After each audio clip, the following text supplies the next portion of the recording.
It was supposed to be the ultimate April Fool's prank. But when the tourist fired water at the Royal Guard's face, the silence that followed said everything. Want to know what really happened? First, hit that subscribe button and tell us where you're watching from. Now, let's get into it. The morning sun cast long shadows across Windsor Castle's ancient stones as April Fool's Day dawned with unusual promise. Tour buses had begun arriving earlier than normal, disgorging waves of camera-wielding visitors eager to capture the pageantry of the changing of the guard. Among them strode Jamie Wilson, his Australian accent cutting through the respectful murmurs of the crowd as he adjusted his expensive sunglasses. "This is going to be epic, mates," Jamie announced, his confident grin never wavering as he surveyed the growing throng of tourists. At 26, he'd built a modest online following back in Sydney with what he called consequence-free comedy, pranks that pushed boundaries while carefully dancing around actual repercussions. April Fool's Day at Windsor Castle. Couldn't ask for a better stage. His friends, Mark and Liam, exchanged uneasy glances as they trailed behind, cameras already rolling despite their evident reluctance. "Maybe we should just do the standard tourist thing," Mark suggested, his voice lowered. "These guards aren't exactly known for their sense of humour." Jamie scoffed, running a hand through his carefully tousled hair. "They're paid to stand there and look pretty. Besides, everyone does the usual try to make the guard laugh routine. I'm going bigger." The gleam in his eye spoke of boundaries waiting to be crossed, of viral potential that overrode common sense. 20 yards away, Corporal Thomas Barnes stood at his post, scarlet uniform gleaming in the spring sunshine, bearskin cap adding imposing height to his already substantial frame. 8 years in the King's Guard had taught him to read crowds instinctively. Most visitors showed proper respect. Some tested boundaries with harmless antics. A rare few, like the loud Australian now positioning himself for maximum audience impact, came looking for trouble. Barnes remained motionless, his eyes fixed forward with practiced discipline. Behind that stoic gaze lay years of rigorous training and service that the approaching prankster couldn't begin to comprehend. As Jamie and his reluctant cameramen drew closer, Barnes did what he'd done countless times before. He prepared to represent the crown with unwavering dignity, regardless of whatever foolishness April 1st might bring. "Look at him," Jamie stage whispered to his friends, loud enough for nearby tourists to hear. "Standing there like a department store mannequin. Do you think they select them based on who can look the most constipated?" Several American teenagers snickered, while a British couple shot disapproving glances. Jamie squared his shoulders and approached, his practiced swagger honed through years of pushing social boundaries. Back home, he'd built his reputation on increasingly audacious stunts, from interrupting university lectures dressed as superheroes to staging fake proposals in upscale restaurants. Each prank required escalation. Each new video demanded more shock value than the last. "This whole get-up is just fancy dress-up," Jamie continued, circling the guard with exaggerated scrutiny. "Red coat, fluffy hat, shiny buttons. It's theatre, not actual military." His dismissal betrayed profound ignorance about the elite soldiers who rotated between ceremonial duties and active deployment. "Jamie, seriously," Liam murmured, camera aimed reluctantly at the unfolding scene. "These guys are actual soldiers. I read that They're tourist attractions," Jamie cut him off, with the confidence of someone who'd never faced consequences for his actions. "If they were real soldiers, they'd be off doing real soldier things, not playing statue for holiday photos." A middle-aged woman gently pulled her curious children back a few steps, recognizing the signs of impending disrespect. The crowd had begun to shift, some drawing closer in anticipation of entertainment, others creating distance to dissociate from whatever was coming. What Jamie failed to notice in his performance was the guard's eyes, focused, alert, and bearing the unmistakable awareness of someone who'd faced situations far more intense than a tourist's misguided prank. While Barnes maintained perfect stillness, his peripheral vision tracked Jamie's movements with the instinctive assessment of a trained soldier. "Today's plan is genius," Jamie informed his increasingly uncomfortable friends. "Start small, build up, then deliver the ultimate April Fool's payoff. It'll be legendary." He pulled out his phone, checking the time. "We've got about 20 minutes before I unveil the main event." Mark shifted his weight, camera dipping slightly. "Maybe we should just get some normal photos and move on. There's that pub you wanted to try for lunch." "And miss my shot at Royal Guard prank immortality, not happening." Jamie's eyes gleamed with the particular determination of someone who measured his worth in views and reactions. "Trust me, this is going to be the one that finally puts us on the map." Jamie began his performance with exaggerated military marching, legs kicking high, arms swinging with comical precision. A caricature of discipline intended to mock its genuine article. "Attention!" he barked in a terrible British accent. "Royal Guard inspection!" A ripple of uncomfortable laughter spread through the gathering onlookers. A family from Japan paused their photo-taking, the father gently guiding his children a few steps back from the unfolding scene. A German couple exchanged whispers, their expressions making clear their disapproval even across language barriers. Meanwhile, a school group of teenagers in matching blue blazers watched with mixed reactions, some giggling, others visibly embarrassed. "Sir," a castle staff member approached, her tone professional but firm, "I need to remind you that the King's Guards are serving military personnel. We ask that visitors show appropriate respect." Jamie flashed his most charming smile. "Just having a bit of April Fool's fun, no harm done." He waited until she moved along before muttering, "Killjoy," just loud enough for those nearby to hear. Encouraged by having faced no real consequences, Jamie escalated.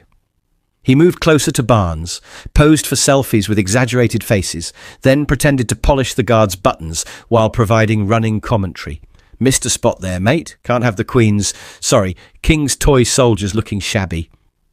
"This is getting out of hand," Mark whispered, but continued filming, caught between friendship, loyalty, and growing discomfort. Near the school group, their history teacher spoke quietly but clearly to her students. Despite what that young man is suggesting, the King's Guard are elite soldiers with combat training and experience. Most have served in conflict zones before receiving the honour of ceremonial duty. Jamie caught fragments of her explanation and rolled his eyes dramatically. "Hear that? Apparently I'm messing with an elite soldier." His air quotes and mocking tone drew a few nervous laughs, but increasingly fewer as the crowd's mood shifted. Throughout it all, Corporal Barnes remained perfectly motionless, his discipline forged through years of training that had prepared him for far worse than tourist antics. His gaze remained fixed forward, his posture immaculate, his breathing measured and controlled. Only the slightest tension in his jaw betrayed that he was indeed human. Jamie, interpreting this composure as weakness rather than strength, grew bolder. "See? Nothing. They might as well replace him with a waxwork. Probably be cheaper, too." He leaned closer, examining the guard's face with theatrical interest. "Hello? Anyone home, or did they just wind you up this morning and leave you here?" A few feet away, a castle security guard spoke quietly into his radio, eyes never leaving Jamie. The staff's tolerance was visibly thinning, yet Jamie remained oblivious, riding the momentary attention like a wave, already planning his next escalation. "Time to take things up a notch," he announced to his increasingly reluctant audience. "This is just the warm-up act." The morning wore on, and Jamie's antics grew progressively more intrusive. He began narrating an imaginary nature documentary about the elusive Royal Guard in its natural habitat, complete with exaggerated Australian accent. When that failed to provoke a reaction, he started a one-sided interview, holding an invisible microphone to the guard's face and answering his own ridiculous questions. "Does it hurt to wear a dead bear on your head all day? No comment. I'll take that as a yes," Jamie declared to diminishing laughter. Behind Barnes's impassive expression, his mind briefly flashed to his training at Catterick. 18 grueling weeks where he'd learned to maintain composure under far greater pressure than tourist pranks. He recalled his drill sergeant's thundering voice. "Your discipline reflects centuries of tradition. Your bearing represents the crown itself." The memory strengthened his resolve as Jamie's behaviour worsened. "Jamie, seriously, let's move on," Liam pleaded, camera still rolling but enthusiasm long gone. "You've done enough for one video." "Not even close," Jamie replied, lowering his voice conspiratorially. "I haven't shown you the main event yet." He patted his backpack with a wink. "It's April Fool's. Go big or go home." Mark stepped closer, genuine concern crossing his face. "What exactly are you planning?" "Just watch," Jamie grinned. "It'll be the ultimate guard reaction video. Trust me, people will be talking about this for years." Nearby tourists had begun giving them a wide berth, parents steering children to different vantage points, couples finding reasons to move along the courtyard. The atmosphere had shifted from tourist excitement to something more uncomfortable, the tension of witnessing someone crossing boundaries of basic decency. Jamie noticed the thinning crowd around him and doubled down, his voice growing louder, his gestures more expansive. His comments became increasingly personal, mocking everything from the guard's posture to speculating rudely about what might be underneath the fancy costume. "Do they make you audition for this gig?" he asked, nobody in particular. "Stand perfectly still while some idiot tourist tries to make you laugh. Bet that's not what you signed up for when you joined the costume department." Each disrespectful comment revealed Jamie's profound ignorance about the elite soldiers who rotated between ceremonial duties and active deployment. For men like Barnes, standing guard was not merely ceremonial. It was an honour earned through years of service, often including combat rotations that tourists like Jamie couldn't comprehend. A security guard moved closer, speaking quietly into his radio while maintaining a clear view of the escalating situation. The history teacher had relocated her students to a different area entirely, occasionally glancing back with disapproval. "All right, mates," Jamie announced, reaching for his backpack with theatrical flourish. "Time for the main event, the April Fool's prank to end all pranks." His friends exchanged alarmed glances as he unzipped the bag. "I've been saving this all morning." The remaining onlookers sensed the crossing of an invisible line. Several more stepped back, while others watched with the morbid fascination of witnesses to an impending car crash. Jamie, however, appeared oblivious to the shifting atmosphere, focused entirely on his moment of perceived glory. "Sometimes," he declared, "you need to make a splash to get noticed." With a magician's flourish, Jamie pulled from his backpack what appeared to be an expensive professional camera. Only his friends recognized it for what it truly was, a high-quality water gun, meticulously disguised to resemble photography equipment. The modifications had cost Jamie nearly £200 from a specialty prop shop in London, an investment he deemed worthwhile for what he called prank immortality. "Now, everyone," Jamie announced, slipping back into his role as entertainer, "I'm going to capture a very special moment with His Majesty's finest." He raised the fake camera, adjusting non-existent settings with practiced movements. Several tourists raised their actual cameras, sensing a moment worth documenting, though for entirely different reasons than Jamie imagined. The history teacher, noticing the gleam of plastic where a lens should be, suddenly understood what was about to happen. "Stop!" she called out, breaking into a quick walk toward Jamie. "That's completely inappropriate." But Jamie had committed fully to his performance, and now, for the ultimate royal portrait on this fine April Fool's Day. He began a theatrical countdown, playing to his dwindling but attentive audience. 3, 2, 1. The disguised water gun discharged with shocking force, sending a concentrated stream of water directly into Corporal Barnes's face. The liquid splashed across his immaculate uniform, darkening the scarlet fabric and dripping from his bearskin cap in steady rivulets. For a heartbeat that seemed to stretch into eternity, no one moved. Not Jamie, not the crowd, not even the security personnel who had started forward too late. The collective gasp that followed seemed to pull all oxygen from the courtyard. Cameras lowered in shock. Parents physically turned children away from the scene. Jamie's own friends stepped backward, instinctively distancing themselves from what they now recognized as a serious transgression. Barnes remained perfectly still, water streaming down his face. His training so ingrained that even this direct assault didn't immediately break his stance. Droplets gathered on his chin, fell to his chest, darkened the medals that represented actual service to crown and country.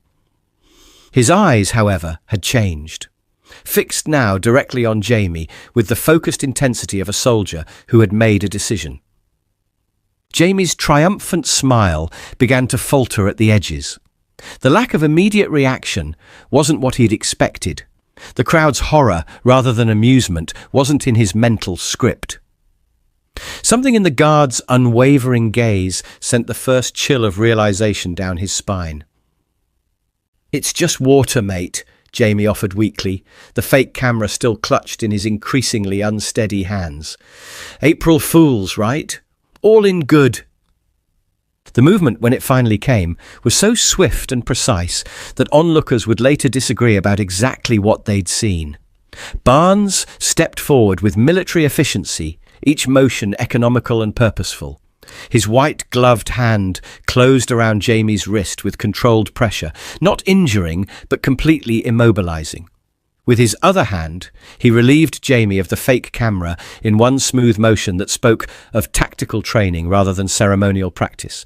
Jamie's bravado evaporated instantly, his face draining of colour as he found himself firmly secured by a man whose training and capability he had so thoroughly underestimated.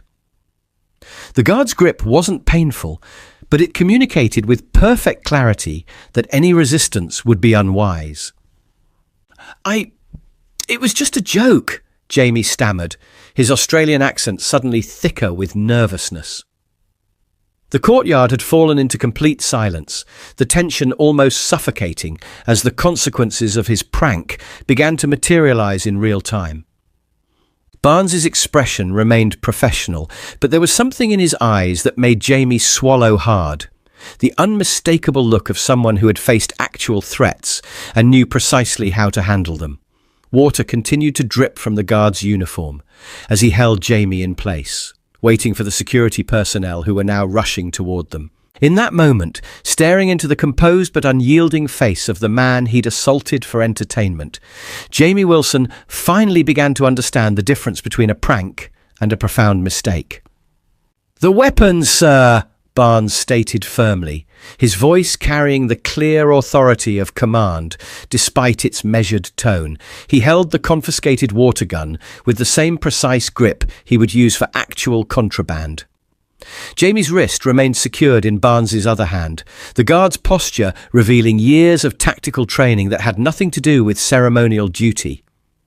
"It's just a toy," Jamie protested weakly, his trademark confidence evaporating under Barnes's unwavering gaze. "Just a bit of April Fool's fun, no harm." "Assaulting a king's guard is a criminal offence," Barnes interrupted, each word precise and controlled, despite the water still dripping from his face. "Not a prank, not a joke, not entertainment." Two castle security officers arrived, positioning themselves on either side of Jamie. The crowd had formed a perfect circle around the scene, smartphones capturing every moment of Jamie's humiliation. His friends stood frozen, cameras lowered, their expressions a mixture of embarrassment and relief that they weren't standing in Jamie's place. "Just a prank, mate," Jamie attempted again, a nervous laugh dying in his throat as it met Barnes's steady gaze. "This uniform isn't a costume," Barnes replied, his composure remarkable given the circumstances.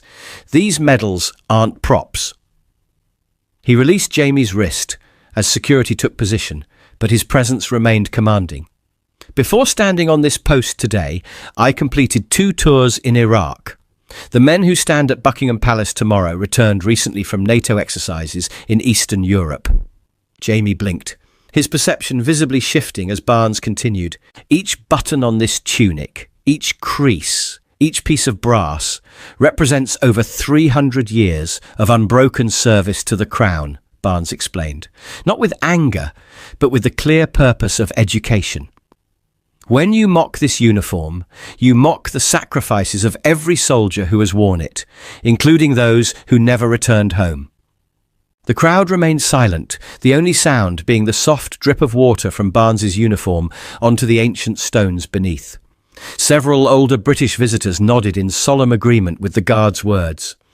I didn't know," Jamie admitted, his bravado completely collapsed. "Honestly, I thought you were just like ceremonial, not real soldiers."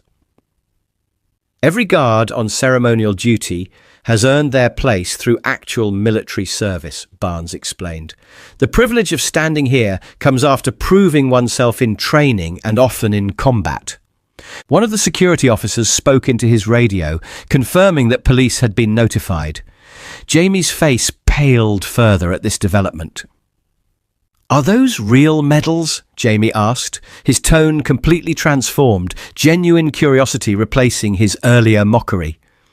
Barnes gave a single nod. "Kosovo Peacekeeping Mission, 2018, Iraq, 2020. "I'm sorry," Jamie said suddenly, the words seeming to surprise even him with their sincerity. "I truly didn't understand who you are. I was being an idiot." The security officers began to guide Jamie away, explaining in low voices the potential charges for interfering with a king's guard. As they moved him toward the security office, Jamie looked back over his shoulder. "For what it's worth," he called, "I really am sorry. I was wrong about everything." Barnes acknowledged this with the slightest inclination of his head before returning to his position with practiced precision. In one smooth motion, he resumed his stance, shoulders back, chin up, rifle positioned perfectly. Only the darkened patches on his scarlet tunic gave any indication of the incident that had just occurred. The watching crowd remained silent for a moment longer, then slowly, respectfully, began to disperse. As they moved away, their manner had changed. Fewer posed for silly photos, more stood at a respectful distance, observing with newfound appreciation. Parents could be heard explaining to their children the true meaning of the guard's presence. Mark and Liam approached the security officers, quietly identifying themselves as Jamie's friends and asking what would happen next. Their cameras were now completely lowered, their earlier role as documentarians of Jamie's prank abandoned in favour of genuine concern. Through it all, Barnes maintained his post, the water slowly drying on his uniform in the spring sunshine. His eyes had returned to their forward gaze, his posture immaculate, his dignity completely intact despite the assault he'd endured. In the face of disrespect, he had responded not with anger but with education, a response that had transformed at least one tourist's perception completely. As the courtyard returned to its normal rhythm, the only evidence of the incident was the slightly darker patches on a scarlet uniform, and the profound lesson etched into the memories of everyone who had witnessed it. Sometimes the most powerful lessons come when our misconceptions meet reality head-on. What began as an April Fool's prank ended as a moment of genuine understanding about the men and women behind the ceremonial uniforms that guard Britain's royal traditions. While pranks can bring laughter and create memories, there's a clear line between harmless fun and disrespect. A line that becomes visible only when we take the time to understand the traditions we encounter, rather than dismissing what we don't immediately comprehend. Don't forget to tap the bell icon to be notified when we post new videos about the people behind the uniforms. What April Fool's prank have you seen cross the line from funny to disrespectful? Have you ever gained sudden respect for a tradition after learning what it truly represents? Share your thoughts in the comments below. Check out more Royal Guard stories appearing on your screen right now, and we'll be back tomorrow with another new story, reminding you what true service means.